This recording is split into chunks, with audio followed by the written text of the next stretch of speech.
Ayun, may balita karon na nunod ang usa ka babae nga naligo apan kini nasabligan sa maong balod din nadala siya din murag nabikugan ni siya mo nang wala magagawantang usa ka babae.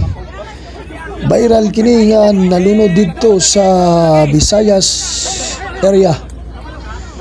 Apan doon na miduol nga nurse training, usa ka training nga babae gipump niya ni gipump busa amping mo kanunay mga kabisaya inyong mga anak nga dili ka ba mulangoy magamping kanunay. Warning kini nga adunay lesson learned sa mga tao nga naga every Sunday mga ligo o Saturday mga ligo sa mga kapamilya. Paalala lang nga magbantay sa inyong mga anak kung kini mga ligo diha sa dagat. Inyong bantayan ang inyong mga anak bisan sa mga tao diha sa maong kagwait, mga pools, mga beach, basta lulom kaayo nga dagat. So na-text karon nga lesson learn.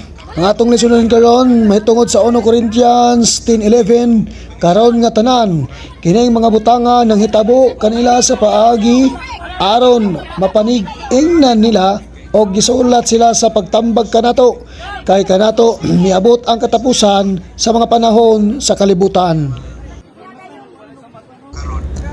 So mao kini ang lesson learned sa ato mga nahitabo karon nga atong nakita o makita sa 1 Corinthians 10:11.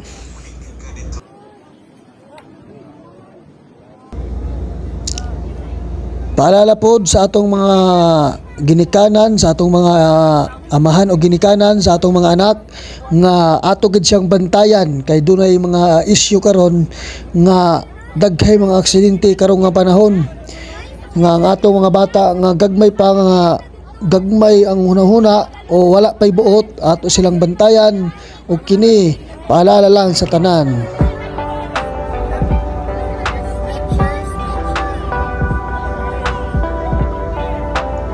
Mao kini ang atong lesson learned mga kabisaya.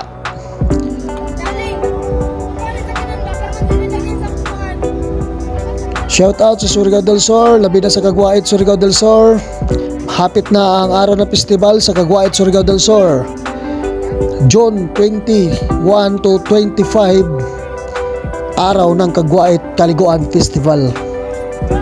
Shoutout ko sa Surigao del Sur, labi na sa mga falls o isyente driver, magbantay kita sama ni ina na aksidente. So condolence ngini nga hitabo sa maong dalaga, condolence sa family, RIP.